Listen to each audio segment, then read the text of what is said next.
Hello friends, welcome to RKS buddy में आप सभी का स्वागत है। दोस्तों, आज हम लोग देखने वाले हैं बिहार सिविल कोड के लिए इंग्लिश का प्रैक्टिस सेट। तो आप लोग भी हमारे साथ जुड़ जाइए। चलिए शुरू करते हैं। पहला क्वेश्चन है, select the meaning of the given idiom. जो ईडियम दिया हुआ है, सेम मीनिंग कौन से ऑप्शन में है ये हम लोग देखेंगे। पहले हम लोग क्या करेंगे, कोई भी ईडियम होगा या वर्ड होगा उसका हिंदी जानेंगे कि इसका हिंदी में अर्थ क्या होता है, उसके बाद ही ऑप्शंस को टिक करेंगे। तो ईडियम दिया हुआ है, bite off more than one can chew. कोई जितना चबा सकता है उससे ज़्यादा बाइट कर रहा है, उससे ज़्यादा बाइट कर रहा है, काट रहा है। तो वो क्या कर रहा है दोस्तों, वो कर रहा है कि अपने समर्थ से ज़्यादा करने की कोशिश कर रहा है। तो यहाँ पे ऑप्शन नंबर बी आपका बिल्कुल करेक्ट आंसर हो जाएगा। To take more than one can deal with, अपने समर्थ से ज़्यादा करने की कोशिश करना। ऑप्शन नंबर बी यहाँ पे बिल्कुल करेक्ट आंसर हो जाएगा। To take to take more than one can deal with. ठीक है, चलिए आगे बढ़ते हैं।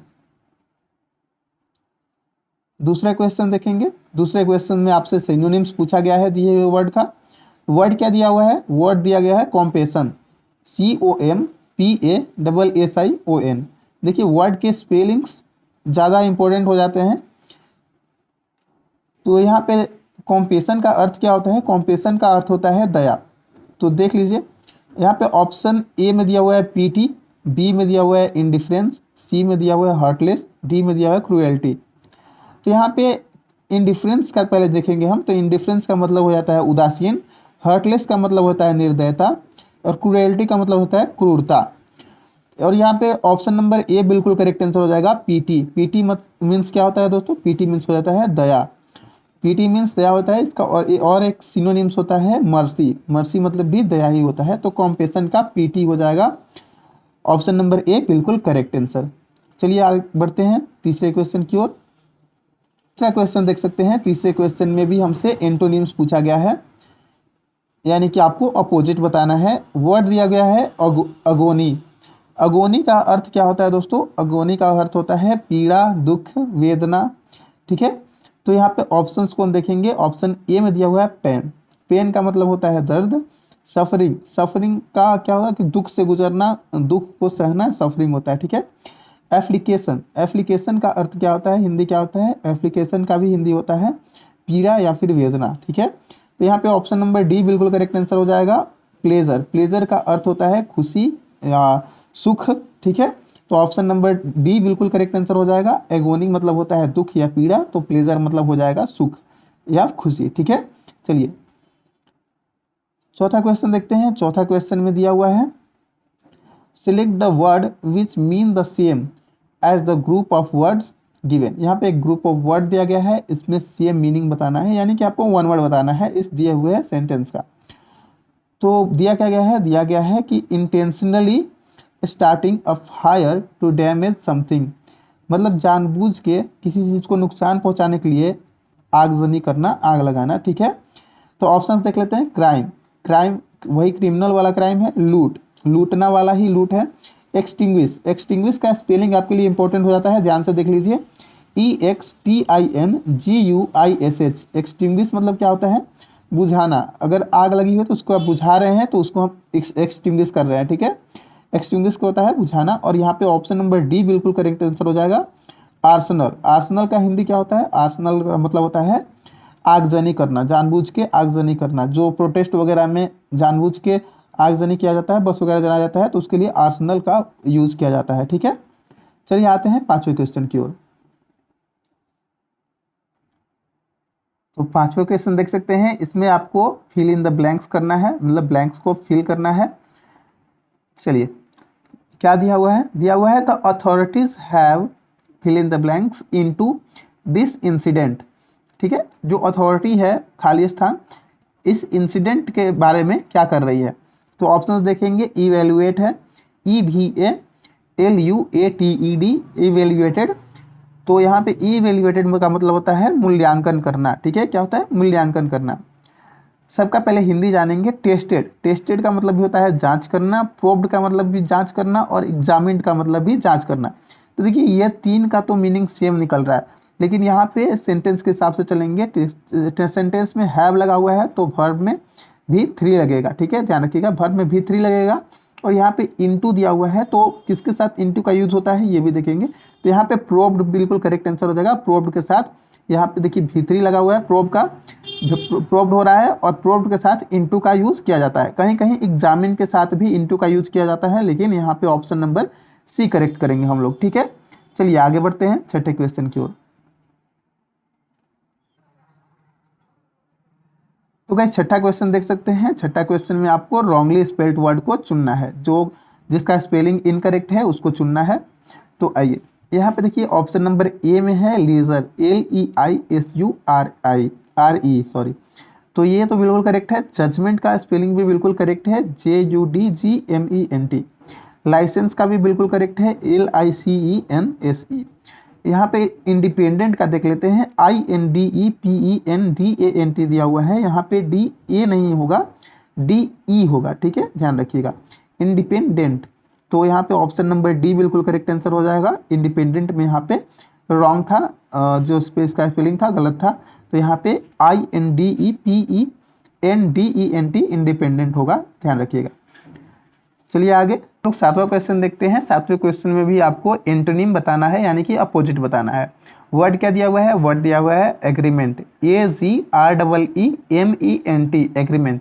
एग्रीमेंट का अर्थ क्या होता है? एग्रीमेंट का अर्थ होता है समझौता, ठीक है। ऑप्शंस को देख लेते हैं। ऑप्शन नंबर ए में दिया हुआ है अकॉर्ड। अकॉर्ड का मीनिंग क्या होता है, अर्थ क्या होता है दोस्तों? तो अकॉर्ड मीन्स भी होता है समझौता, तो ये तो अपोजिट नहीं होगा, ठीक है। हार्मोनी, हार्मोनी का अर्थ भी होता है समझौता, ये भी आपका कट गया। सेंसस, सेंसस मतलब होता है सहमति, सेंसस मतलब क्या होता है दोस्तों? सहमति होता है, तो ये भी आपका ऑप्शन कट गया, तो अपोजिट इसका डिस्कॉर्ड हो जाएगा। ऑप्शन नंबर डी बिल्कुल करेक्ट आंसर हो जाएगा। डिस्कॉर्ड मतलब होता है सामंजस्य, मतलब कि सहमति नहीं है, उस पर असमंजस है, डाउट है, ठीक है। चलिए आगे बढ़ते हैं, आठवें क्वेश्चन को देखते हैं। आठवां क्वेश्चन देख सकते हैं आप लोग, इसमें आपको रॉन्गली स्पेल्ड वर्ड बताना है फिर से, ठीक है। आइए देख लेते हैं। ऑप्शन नंबर ए में दिया हुआ है अपेरेंट। Apparent APPARENT, apparent. तो अपेरेंट का तो बिल्कुल यहाँ पे करेक्ट आंसर है, करेक्ट स्पेलिंग है। अपेरेंट का मतलब क्या होता है? स्पष्ट। क्या होता है? स्पष्ट होता है, ध्यान रखिएगा। बिलीव, बिलीव का विश्वास होता है, BELIEVE, बिलीव का भी बिल्कुल करेक्ट स्पेलिंग दिया गया है। और यहाँ पे सी में देख सकते हैं कॉन्साइंस। कॉन्साइंस का भी देखिए इसका स्पेलिंग काफ़ी ये इंपॉर्टेंट है, हमेशा पूछता है मिस स्पेलिंग में, CONSCIENCE, कॉन्साइंस। कॉन्साइंस मतलब विवेक होता है, यानी कि कॉन्साइंस का भी सही है। और यहाँ पे देखिए डी ऑप्शन आपका करेक्ट आंसर हो जाएगा। इरेसिस्टिबल, इरेसिस्टिबल में क्या होता है? IRRESISTI होता है, यहाँ पे क्या होता है? TIVLE। इरेसिस्टिबल मतलब क्या होता है? अथक, जिसे रोका ना जा सके, अथक, ठीक है। तो ऑप्शन नंबर डी यहाँ पे बिल्कुल करेक्ट आंसर है आप लोगों का। चलिए आगे बढ़ते हैं, नेक्स्ट 9 नंबर क्वेश्चन को देख लेते हैं। 9 नंबर क्वेश्चन में क्या कर रहा है? इसमें भी आपको सिनोनिम्स पूछ रहा है, ठीक है, यानी कि सेम जो वर्ड है उसका सेम मीनिंग कौन से ऑप्शन में है ये आपको बताना है। तो चलिए क्या दिया हुआ है? ग्रेटिफिकेशन दिया हुआ है, स्पेलिंग देख लेते हैं, GRATIFICATION, ग्रेटिफिकेशन। ग्रेटिफिकेशन का अर्थ क्या होता है? ग्रेटिफिकेशन मीन्स होता है संतुष्टि, ठीक है। ग्रेटिफिकेशन मीन्स क्या होता है दोस्तों? संतुष्टि। तो आइए ऑप्शंस को देख लेते हैं। ऑप्शन ए में दिया हुआ है अनोयंस।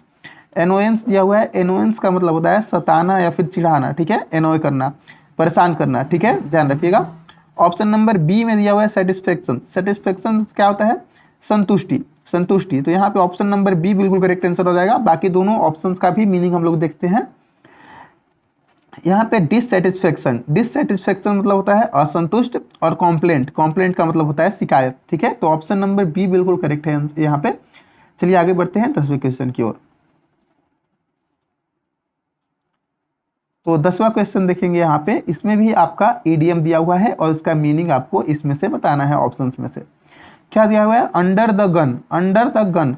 अगर कोई आपके माथे पे गन ये कर दे और गन लगा दे, तो आप क्या हो जाइएगा? आप उसके दबाव में आ जाइएगा, फिर वो जो कहेगा वो आप करिएगा। तो अंडर द गन का मतलब क्या होता है? दबाव में आना, ठीक है, ध्यान रखिएगा। और अंडर द गन का मतलब क्या होता है? दबाव में आना। तो इसका ऑप्शन नंबर क्या हो जाएगा? ये ऑप्शन नंबर सी बिल्कुल करेक्ट आंसर हो जाएगा। टू बी अंडर प्रेशर, किसी के दबाव में आ जाना, टू बी अंडर प्रेशर दबाव में आ जाना, अंडर द गन का आपका मीनिंग हो जाएगा। चलिए आगे बढ़ते हैं। देखिए अगर इस तरह से आप लोग कीजिएगा तो हिंदी करके समझिएगा तो काफ़ी आसान हो जाता है इडियम्स को पकड़ना। और आप लोग अगर अभी तक वीडियो को देख रहे हैं और लाइक नहीं किया है आप लोगों ने, तो वीडियो को लाइक कर दीजिए और कमेंट करके बताइए कि क्या सुधार कर सकते हैं हम लोग, और चैनल को सब्सक्राइब कर लीजिए, क्योंकि आपको पर डे ऐसे क्वेश्चंस मिलने वाले हैं जो आपके एग्जाम में हूबहू छपने वाले हैं। तो चलिए 11वां क्वेश्चन देख लेते हैं। 11वां क्वेश्चन है, इसमें भी आपको एंटोनिम बताना है। एंटोनिम बताना है यानी कि अपोजिट बताना है आपको। वर्ड दिया हुआ है अबंडेंट, अबंडेंट दिया हुआ है वर्ड। स्पेलिंग देख लेते हैं, ABUNDANT, ABUNDANT, अबंडेंट। अबंडेंट मतलब क्या होता है? अबंडेंट मतलब होता है पर्याप्त, पर्याप्त या फिर बहुल कह सकते हैं, प्रचुर कह सकते हैं, ठीक है। तो चलिए ऑप्शंस को देख लेते हैं। ऑप्शन ए में दिया हुआ है प्लेंटीफुल। प्लेंटीफुल का मतलब क्या होता है? प्लेंटीफुल का मतलब ही होता है प्रचुर, ठीक है, बहुल। स्केयर, स्केयर मतलब क्या होता है? स्केयर मतलब होता है कमी, ठीक है। ऑप्शन नंबर बी यहाँ पे करेक्ट आंसर हो जाएगा। स्केयर मतलब होता है कमी। एम्पल देख लेते हैं। एम्पल का मतलब भी होता है बहुलता। और कैपेसियस, सॉरी कॉपियस, कॉपियस का मतलब भी होता है प्रचुर, बहुत सारे, बहुत अनेक। तो यहाँ पे स्केयर जो है बिल्कुल करेक्ट आंसर हो जाएगा। स्केयर का मतलब हो जाएगा कमी, ठीक है, ध्यान रखिए। चलिए आगे बढ़ते हैं।